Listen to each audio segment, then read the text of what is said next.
there, it's midnight and you're watching Nightline with me, Anita. The headlines. Thailand's land bridge project to benefit Malaysia. Government to roll out targeted RON95 petrol subsidy in second half of 2024. And Dewan Rakyat passes 2024 budget.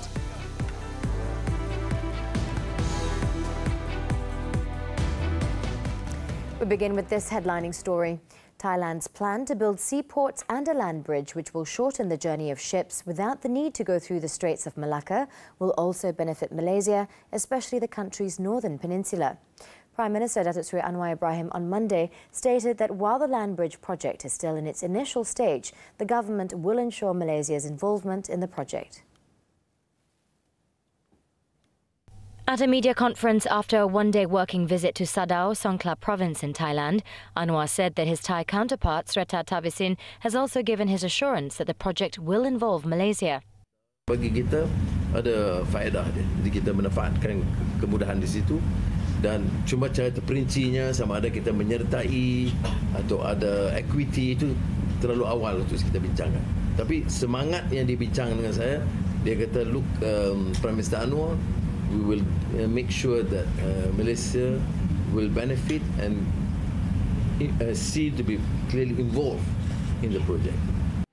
At the Asia-Pacific Economic Cooperation APEC summit in San Francisco recently, Srettha was reported to have raised the idea of the project, costing 131 billion ringgit, via the construction of new ports in Ranong on the west and Chumpon on the east, which will be connected by rail and road.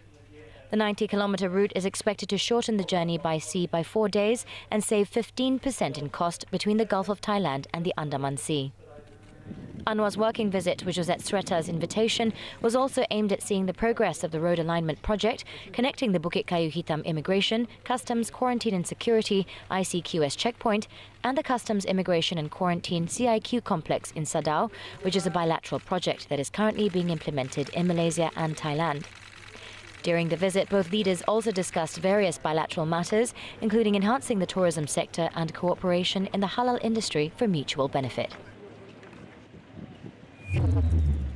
Meanwhile, Anwar said that his Thai counterpart has expressed gratitude to the Malaysian government for assisting in the safe release of their nationals held captive by Hamas in Gaza, Palestine. Perdana Menteri Srettha juga mengucapkan terima kasih khas kepada kita kerana bantuan kita sedayanya untuk menyelamatkan tawanan orang Thai yang di bawah penguasaan Hamas atau terlibat dalam konflik Israel-Gaza atau Palestin. Dan saya kata hanya kita cuba cerahkan kemampuan kita, tapi terus kebijaksanaan Hamas dan Mesir yang memberikan laluan kepada mereka. Earlier on Monday, it was reported that 3 more Thai nationals held by Hamas were released, bringing the total number to 17 since the hostage exchanges between Hamas and Israel began 2 days ago. The government will roll out the targeted RON95 subsidy program in the second half of 2024 to optimize its resources towards those that need it the most. Economy Minister Rafizi Ramli said a country where those in the top 20 or T20 income group are receiving 53% of blanket fuel subsidies is not a sustainable model, nor is it an equitable one. Rafizi made this announcement during his keynote address at the National Economic Outlook Conference in the federal capital on Monday. While acknowledging that the process may appear time-consuming, he underscored the need to avoid hasty decisions and the importance of learning from the pitfalls of previous policies that faced backlash and subsequent reversals. The minister said the new subsidy program aligns with the government's commitment to widen the fiscal paradigm and finding innovative ways to mobilize resources while reducing wastage within the system. He also said that implementing the subsidy retargeting program by the end of 2024 would immediately translate into a better fiscal position for the country.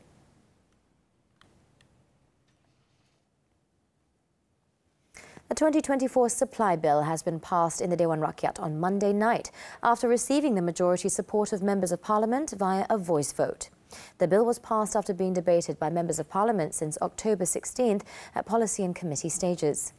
Dewan Rakyat Speaker Tan Sri Johari Abdul announced the matter after the third reading of the bill by Deputy Finance Minister Datuk Sri Ahmad Maslan.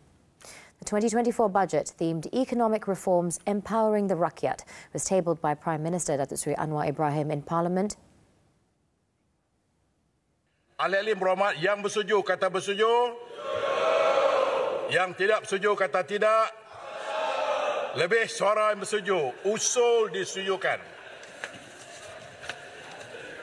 Ahli yang berhormat, mesyuarat hari ini ditangguhkan hingga jam 10 pagi.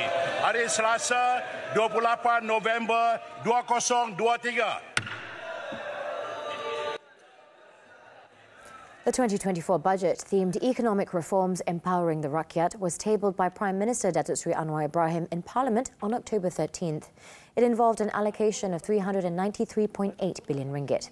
That's the highest budget ever tabled in the country's history. From the total, an allocation of 303.8 billion ringgit was for operating expenditure, 90 billion ringgit as development expenditure, while 2 billion ringgit was provided as contingency savings.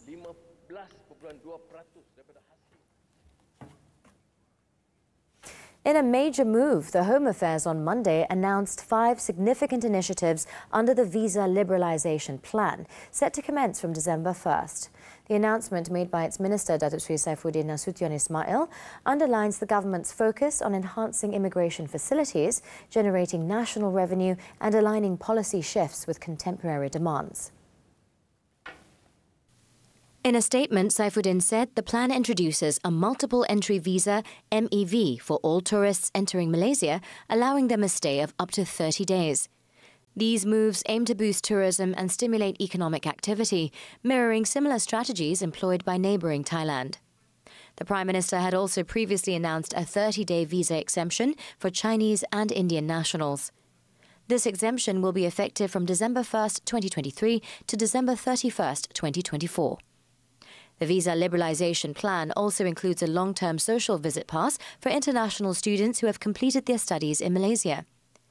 This pass, available to citizens from 23 low-risk, high-income countries, will allow them to continue their education, travel or work part-time in permitted employment sectors for up to 12 months.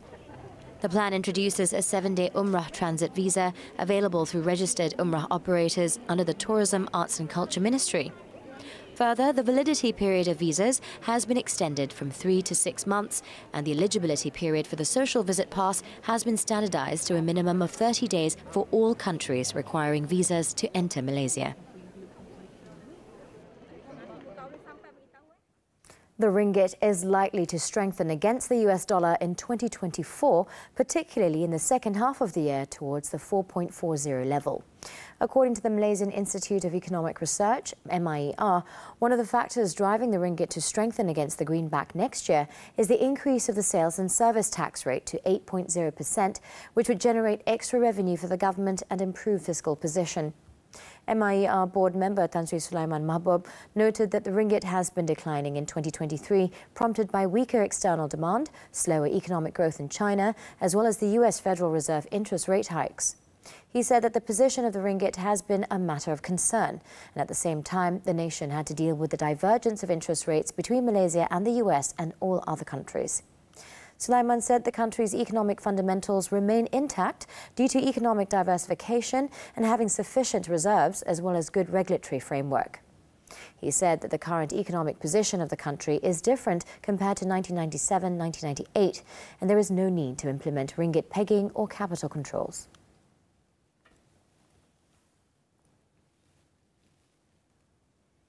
Yang di-Pertuan Agong Al-Sultan Abdullah Riayatuddin Al-Mustafa Billah Shah said on Monday that there are countless opportunities for collaboration that can be explored between Malaysia and Monaco, including scientific endeavours and marine-related pursuits. The King also said that trade and investment are other promising and vital aspects in the bilateral relations of both countries.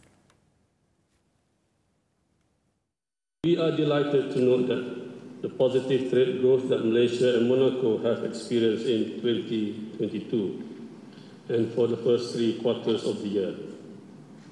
Let us strive to maintain this momentum and build upon it for the mutual benefit of our countries. Al Sultan Abdullah said this during a state banquet held in honour of the visiting Prince Albert II of Monaco and his delegation at Istana Negara. Meanwhile, Prince Albert in his speech said he was deeply touched by the King's invitation for him to visit Malaysia again, the first in 1997.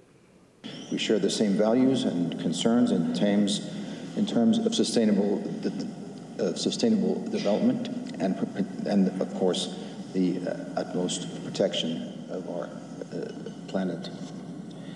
Today, I would like to wish you every success and to wish the success on our joint initiatives and express my great satisfaction seeing them gain a new momentum, especially with the opening of the Monaco consulate here in Kuala Lumpur. Earlier, Prince Albert was accorded a state welcome at the palace. Upon arrival, the prince and his delegation were greeted by Al Sultan Abdullah and Raja Permaisuri Agong Tunku Azizah Aminah Maimunah Iskandaria.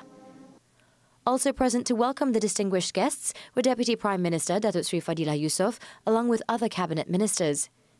The ceremony was also attended by Media Prima Berhad Group Chairman Datuk Sri Dr. Syed Hussein Al-Junaid. Prince Albert is presently on his first ever state visit to Malaysia from Sunday to Wednesday, following the establishment of diplomatic ties between both countries in November 2009.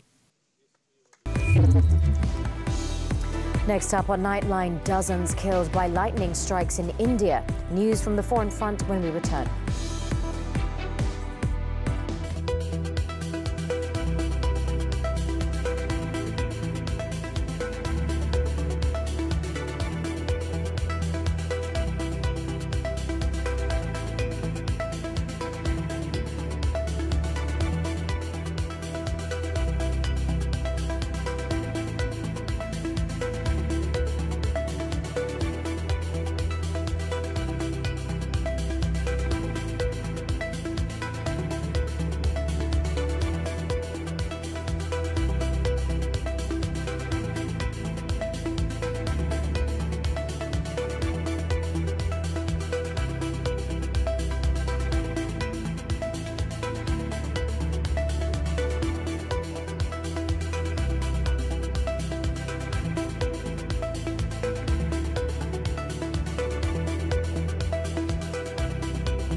We're back with news on the foreign front.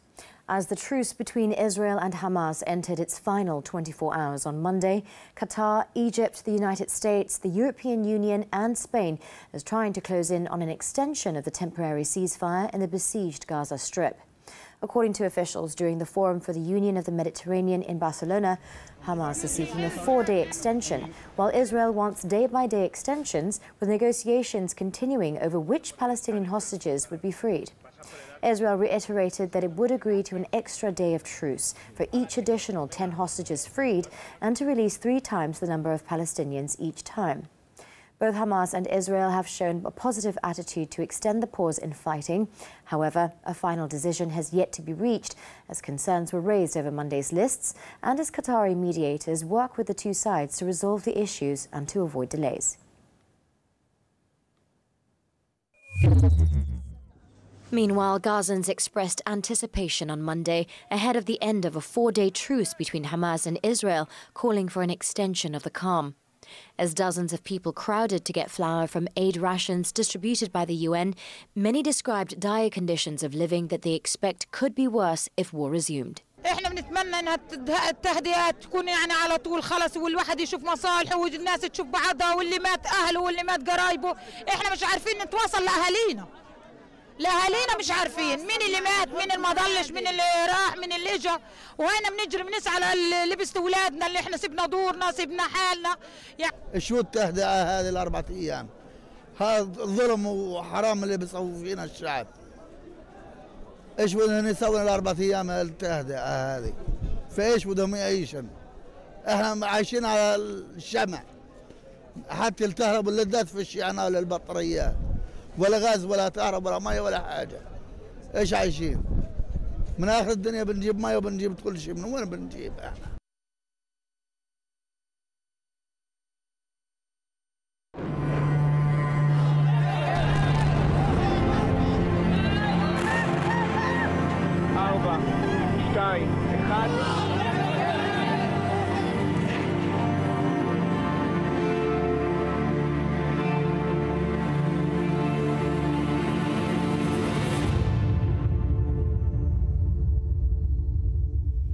New Zealand's new Prime Minister, Christopher Luxon, on Monday announced that his government would scrap the new anti-smoking laws before they come into effect. Luxon confirmed the decision ahead of his swearing-in ceremony, citing fears that the ban would fuel a flourishing black market. The chopped amendments included the generational ban, nicotine-level curbs and the reduction in sales outlets. New Finance Minister Nicola Willis said continued revenue from cigarette sales would also contribute to the proposed tax cuts by the coalition. However, Luxon stressed that this was not the motivation for doing it.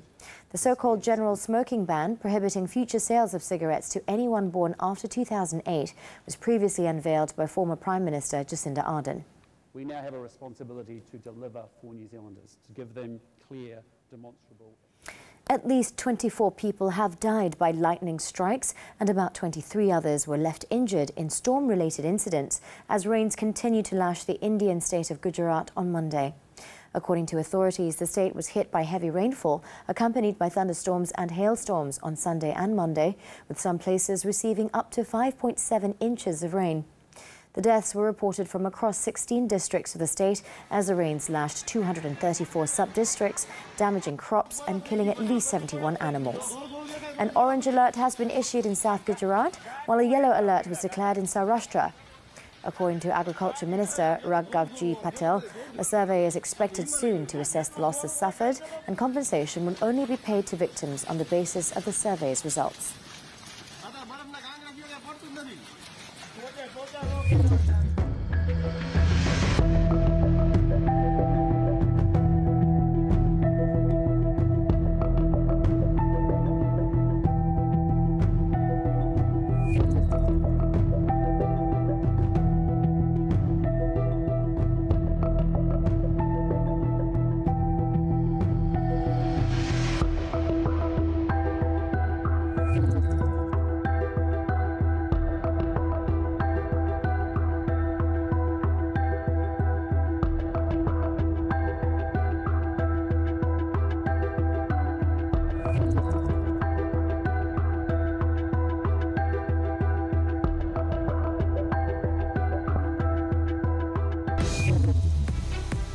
Up next, coach Hendra Juan denies he's leaving BAM. Sports right after this breather. Don't go away.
Back with sports news now.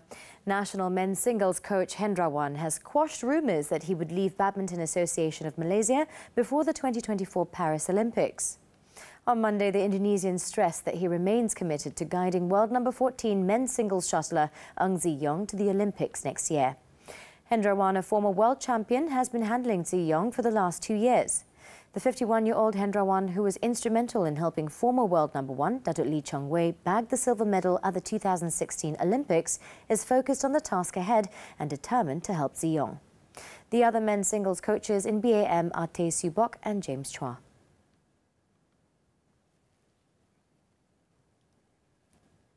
Moving on to football, Jorge Figal scored the decider in the 65th minute as Boca Juniors won 2-1 away to Godoy Cruz in a testy Argentine Primera Division. Boca opened on a Miguel Merentiel penalty after a handball in the opening minutes before the hosts levelled through Hernan Lopez in the 55th. Figal then knocked in a corner kick to give Boca Juniors its margin of victory as the capital club won its second straight. The match was delayed several minutes when the home supporters set off a barrage of fireworks in the 90th minute.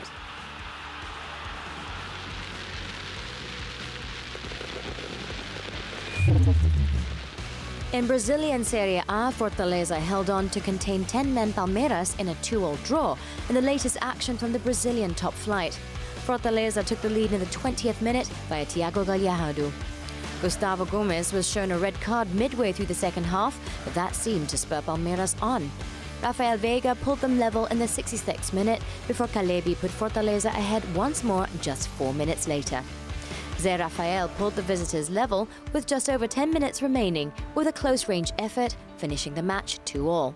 The result sees Palmeiras restore their single-point lead at the top of the table.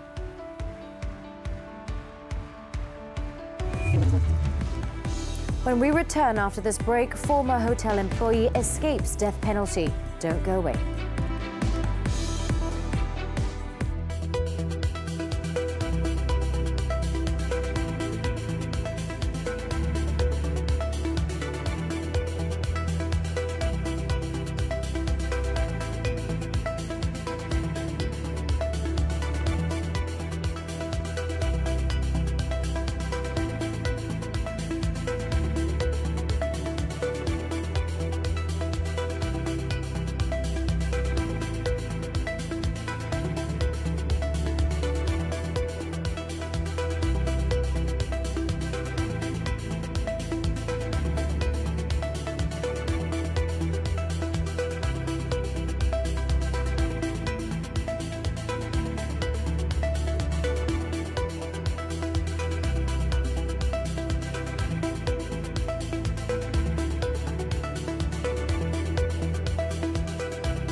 Welcome back. Still on Nightline.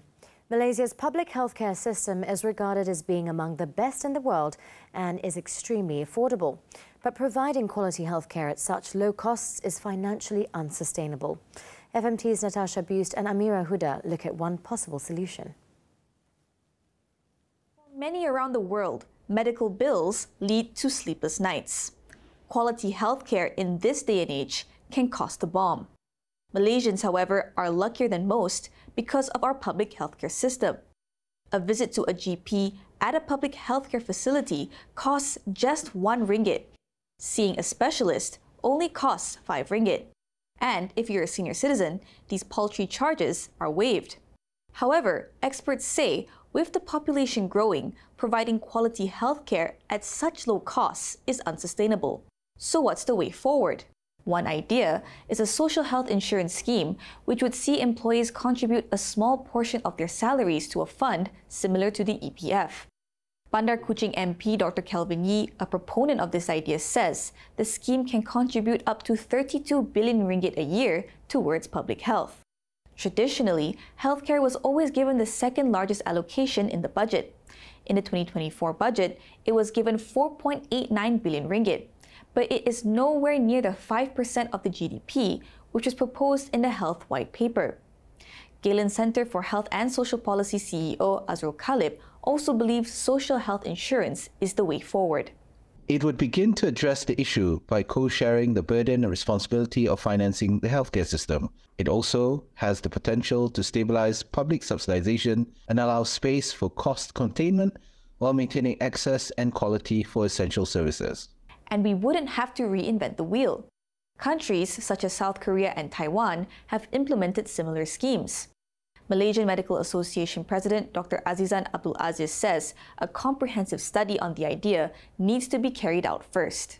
We need to take into consideration all income groups as well as those who are unemployed. If we decide to take this route, it needs to be fair to all. Malaysians who spoke to FMT2 were of two minds about the proposal. Nicole Omar, who is seeking treatment for heart disease, says she would be willing to contribute 10% of her salary towards such a scheme. Yeah, because not everybody can afford health insurance, like their own health insurance. So I feel like that's okay. Others, like Chong Pui Fan, are not so keen. Mine is a long-term disease, so it won't cure at like certain time of period. So it requires like my whole life. So I don't think it's fair for those like critical illness diseases. The social health insurance scheme is just one idea to ensure the sustainability of the public healthcare system. What is certain is that the clock is ticking and more discussions on the way forward is needed. Natasha Bust and Amira Huda, FMT for Nightline. We have decided to offer a reward, 50,000 ringgit. Memasuki hari ke-6 nasib remaja perempuan warga Island Nora Ann Quiring.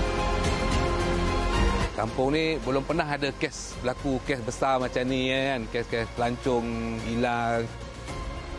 Dan mayat tu dibawa keluar menggunakan helikopter.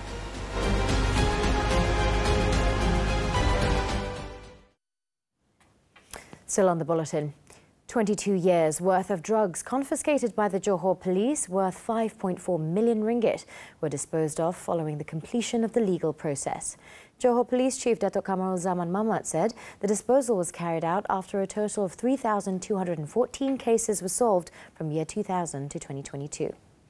The drugs include more than 19 kilograms of heroin, 28 kgs of cannabis, 15 kgs of ketamine, katom leaves weighing 236.43 kilograms, and other various types of drugs.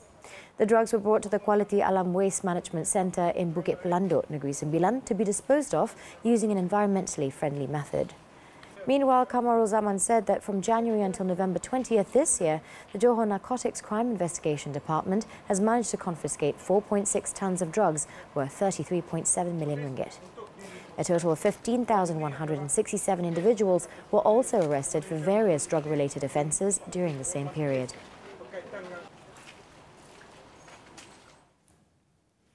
Over in Sabah, a former hotel employee escaped the death penalty after the Sandakan High Court acquitted him from charges of drug distribution and possession 3 years ago. Judge Celestina Stuel Galid decided that the defence succeeded in raising reasonable doubt at the end of the defence's case. Azmi Indra was previously charged with distribution and possession of cannabis weighing 1,358 grams. Azmi was arrested on February 8, 2020 after receiving a package. He pleaded not guilty when he was charged in September 2020.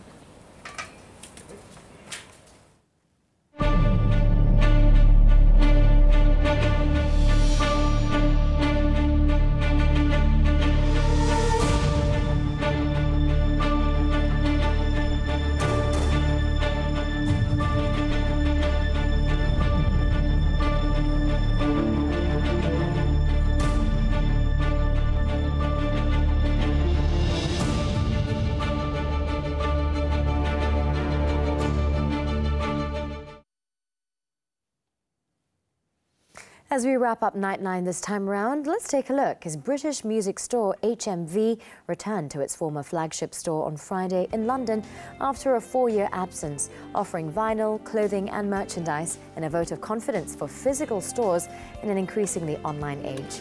With that, I'm Anita. Thank you for watching and be well, Malaysia.